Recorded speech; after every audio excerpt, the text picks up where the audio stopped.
देश की सरकार इस वक्त पूरी तरह से हाई अलर्ट मोड पर है। कायर आतंकियों को चप्पे चप्पे पर तलाशा जा रहा है। लेकिन इस बीच पहलगाम में जो कुछ भी हुआ उसकी टाइमिंग पर भी सवाल खड़े हो रहे हैं।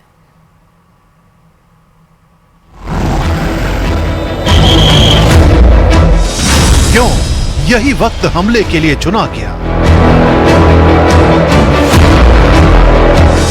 क्यों टूरिस्ट को टारगेट किया गया?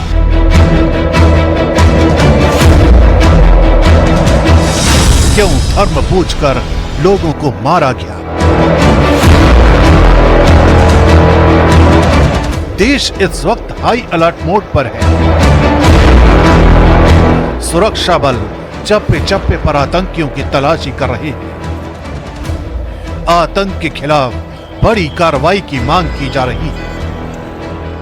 लेकिन इस बीच दहशतगर्दी के इस फ्लैश अटैक की जांच क्योंकि यह हमला ऐसे वक्त में किया गया है जब देश के प्रधानमंत्री नरेंद्र मोदी 2 दिन की सऊदी अरब की यात्रा पर थे, जब अमेरिका के वाइस प्रेसिडेंट जेडी वैंस परिवार के साथ भारत दौरे पर हैं। तीसरी बात ये कि टारगेट उस पहलगाम को किया गया जहां से अमरनाथ यात्रा शुरू होती है। हमला ऐसे वक्त किया गया जब 3 जुलाई से अमरनाथ यात्रा शुरू होनी है। यानी आतंकियों ने इस वक्त हमला करके दुनिया के सामने एक बड़ा मैसेज देने की कोशिश की है।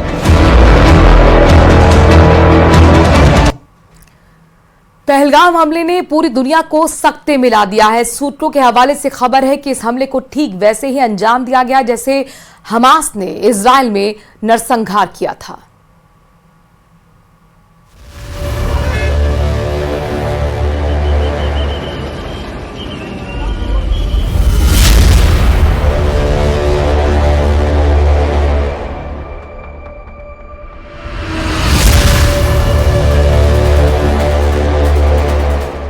$563 दिन का फर्क, लेकिन पैटर्न बिल्कुल एक जैसा।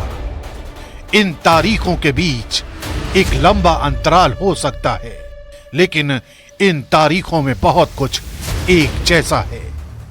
क्योंकि इजराइल के खिलाफ जिस हमले को हमास ने अंजाम दिया था, ठीक उसी हिट एंड रन वाली प्लानिंग के तहत पहलगाम में भी हमले को अंजाम दिया गया। खुफिया सूत्रों का दावा है कि हमले की प्लानिंग हमास की तर्ज पर की गई। टारगेट टूरिस्ट एरिया, जहां भीड़ ज्यादा होती है। सबसे पहले पहचान पूछी गई, फिर निशाना बनाया गया। आतंकियों ने टारगेट को चारों तरफ से घेरकर गोलीबारी की। उनके पास पेशेवर हथियार थे जिन्हें आर्म्ड यूनिट में इस्तेमाल किया जाता है। सूत्रों के मुताबिक आतंकियों को हथियार चलाने की पेशेवर ट्रेनिंग थी। बताया जा रहा है कि लोकेशन ट्रैकिंग के लिए सीक्रेट इनक्रिप्टेड ऐप का इस्तेमाल किया गया।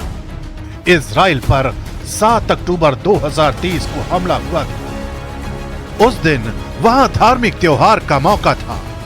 हमास के लड़ाकों ने पहले नागरिकों की पहचान की, फिर चुन चुन कर नरसंहार किया। अब पहलगाम में भी वैसी ही आतंकी वारदात को अंजाम दिया गया है। वहां पर कत्लेआम मचाया था। तस्वीरें सामने आ गई हैं। तस्वीर देख लीजिए, वही आतंकी हैं जिन्होंने खूबसूरत फिजाओं में नरसंहार किया, कत्लेआम मचाया। 4 तस्वीर आपके सामने, 4 आतंकियों की तस्वीर आपके सामने है। ये वही आतंकी हैं जिन्होंने पर्यटन को निशाना बनाते हुए पर्यटकों को मौत के घाट उतारा था। चुन चुन कर उनका धर्म पूछकर, उनसे कलमा पढ़वाकर। और जाहिर तौर पर इन आतंकियों के खात्मे का भी वक्त आ गया है। कैसे आतंकियों की कमर तोड़नी है, इसको लेकर पूरा ब्लूप्रिंट तैयार किया जा रहा है। खुद अमित शाह पहुंचे हुए हैं श्रीनगर, जहां पर लगातार बैक टू बैक मीटिंग चल रही है। लेकिन ये जाहिर तौर पर एक ऐसा जख्म है कश्मीर में जो कभी नहीं मिट सकता है। और जो तस्वीरें सामने आई है वो भयावह है, जो वीडियो सामने आए हैं वो भयावह है। आपने देखा किस तरीके से वहां पर न्यूली वेड कपल गया हुआ था, उसकी आंखों के सामने उसके पति को मौत के घाट उतार दिया गया। बच्चों के सामने, पत्नी के सामने पति को मौत के, कई ऐसे लोग हैं जिनके मौत के घाट उतारा गया। 26 लोग अब तक बताया जा रहा है कि इस हमले का शिकार हुए हैं। पहलगाम, जो कि स्विट्जरलैंड कहा जाता है, खूबसूरत वादियों में लोग अपने पूरे परिवार के साथ एंजॉय करने के लिए जाते हैं। उनको खबर नहीं होगी कि इतना बड़ा उन पर आतंकी हमला हो सकता है। 1990 के बाद का टूरिस्ट पर अब तक का सबसे बड़ा हमला बताया जा रहा है। और ये वही आतंकी हैं जिन्होंने लोगों का धर्म पूछकर, उनका नाम पूछकर, उनके पहचान पत्र देखकर गोलियां बरसाई थीं।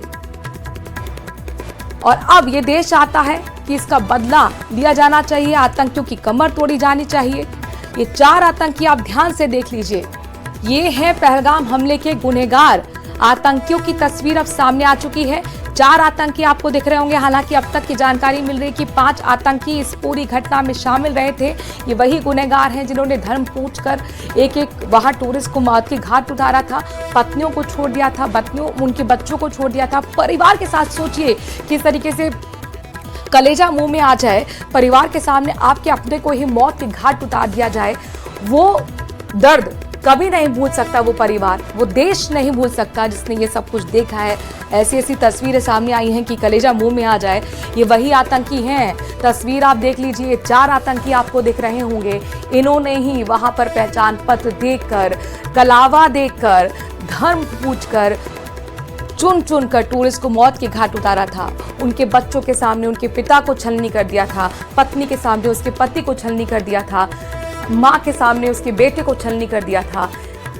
कर्नाटक के शिवमोगा से वो तस्वीर वाहिद तौर पर एक ऐसी तस्वीर है जो कि पूरे देश का दर्द समाये हुए है अपने आप में। एक पत्नी अपने पति के शव के पास रोती बिलखती बदहास है। इन आतंकियों को अब सजा दिए जाने की जरूरत है। अब वक्त आ गया है, जाहिर तौर पर देश मांग कर रहा है कि इन गुनहगारों को इनको सजा मिले, इनके गुनाहों का। ये तस्वीर आप देख पा रहे हैं, 4 आतंकी पहचान हो चुकी है, तस्वीर भी सामने आ चुकी है। ये आतंकी पहलगाम पहुंचे, आखिरकार कैसे पहुंचे, क्या हुआ, इस सब चीज की तफ्तीश चल रही है ना, ये तफ्तीश कर रही है, बैठकों का दौर चल रहा है। लेकिन ये वही गुनहगार हैं जिन्हें खूबसूरत फिजाओं में जहर घोला था, ये खूबसूरत फिजाओं में जिन्होंने कत्लेआम मचाया था, नरसंहार मचाया था। इन आतंकियों के गुनाह की अब सजा का वक्त आ चुका है। जाहिर तौर पर सर्च ऑपरेशन लगातार सेना चला रही है और चप्पे चप्पे पर निगरानी रखी जा रही है। अब आप देखिए किस तरीके से यहाँ इंतकाम, अब जाहिर तौर पर इंतकाम का वक्त आ गया है, बदला लेने का वक्त आ गया है, इन आतंकियों को सबक सिखाने का वक्त आ गया है। 10 बड़े अपडेट क्या है इस घटना के, जरा ये भी जान लीजिए। उरी में सेना ने 2 आतंकियों को मार भी गिराया है। पहलगाम के आतंकियों की पहचान हो चुकी है, इनके नाम सामने आ चुके हैं, स्केच जारी कर दिए गए हैं। और स्केच न सिर्फ जारी किए गए हैं बल्कि अब तो इनकी फोटो भी सामने आ गई है। तस्वीर आपको हम दिखा रहे हैं, एक्सक्लूसिव तस्वीर न्यूज़ 18 के पास है। ये तस्वीर आपको हम दिखा रही है, वही गुनहगार हैं पहलगाम हमले के। दिल्ली में पीएम मोदी पहलगाम में एनआईए ने डेरा डाला हुआ है और वहां पर श्रीनगर में आपको बता दें कि अमित शाह खुद मौजूद हैं। जंगलों में भी सर्च ऑपरेशन कराया जा रहा है क्योंकि माना जा रहा है कि जंगल के रास्ते इन आतंकियों ने वहां पर घुसपैठ की थी। इसके साथ साथ वहां स्केच जारी कर दिए गए आतंकियों की और ये कहा जा रहा है कि कहीं भी अगर ये आतंकी दिखते हैं सबसे पहले सेना तक की जानकारी पहुंचाई जाए। पहलगाम के आतंकियों की पहचान हो चुकी है। हमले वाली जगह पर खुद अमित शाह पहुंचे थे, वो तस्वीरें आपने दिखी थी। गृह मंत्री वहां पर पहुंचकर समझ रही थी कि आखिरकार किस तरीके से यहां पर इस बड़ी घटना को अंजाम दिया गया। सऊदी अरब से वापस लौट चुके हैं प्रधानमंत्री नरेंद्र मोदी, विदेश दौरे पर थे, लेकिन जैसे ही ये जानकारी मिली दिल्ली में पीएम मोदी ने पहुंचते ही हाई लेवल मीटिंग बुलाई और बताया जा रहा है कि दोपहर तक अमित शाह भी पहुंच जाएंगे। शाम 6 बजे सीसीएस की बैठक भी होनी है। ये बड़ी बैठक है, सुरक्षा से जुड़ी ये बैठक होती है जिसमें बड़े फैसले लिए जाते हैं और जाहिर तौर पर अब तक क्या कुछ हुआ है, किस तरीके से आगे प्लानिंग करनी है, इसको लेकर चर्चा की जाएगी। और फिर सीसीएस की बैठक के बाद जो भी फैसला लिया जाएगा, जो भी चर्चा होगी, जो भी मंथन होगा, उसको पॉइंट टू पॉइंट सर्वदलीय बैठक के सामने भी रखा जाएगा। सर्वदलीय बैठक यानी कि सारे जितनी भी राजनीतिक पार्टियां हैं सभी को बुलावा यहाँ पर दिया जाता है। जब देश का मसला आता है, बड़ा मसला आता है, तो उसमें फिर सरकार ये बताती है कि हमारा क्या प्लान है और सुझाव भी यहाँ पर सर्वदलीय बैठक से लिए जाते हैं। इस वक्त देश सिर्फ एक ही चीज चाहता है, देश चाहता है कि बदला लिया जाना चाहिए इस बड़े घटना के, इस बड़े हमले की, और जो गुनहगार हैं उनको सजा देनी चाहिए। सेना लगातार जंगलों में सर्च ऑपरेशन चला रही है। इसके साथ साथ स्केच जारी कर दिए गए हैं, पहचान हो चुकी है, यानी कि अब वक्त बस समझ लीजिए काउंटडाउन शुरू हो चुका है। उल्टी गिनती शुरू हो चुकी है आतंकियों की। चुन चुन कर इन आतंकियों को मारने का वक्त आ गया है, जिन्होंने पर्यटकों को निशाना बनाया था, जिन्होंने धर्म पूछकर एक एक कर उसकी मां के सामने उसके बेटे को मौत के घाट उतार दिया, पत्नी के सामने पति को मौत के घाट उतार दिया। ऐसी ऐसी कहानियां हैं कि आपको सुन के आंसू नहीं थमेंगे। वो पहलगाम जिसे भारत का स्विट्जरलैंड कहा जाता है, खूबसूरत वादियां जहां पर जरा सा भी इल्म नहीं होगा लोगों को कि उनके ऊपर इतना बड़ा अटैक हो सकता है, जिंदगी का जख्म वो यहीं से लेकर जाएंगे। दर्द की दास्तां ऐसी ऐसी आई हैं जाहिर तौर पर, जिसे सुन के आपके आंसू नहीं रुक पाएंगे।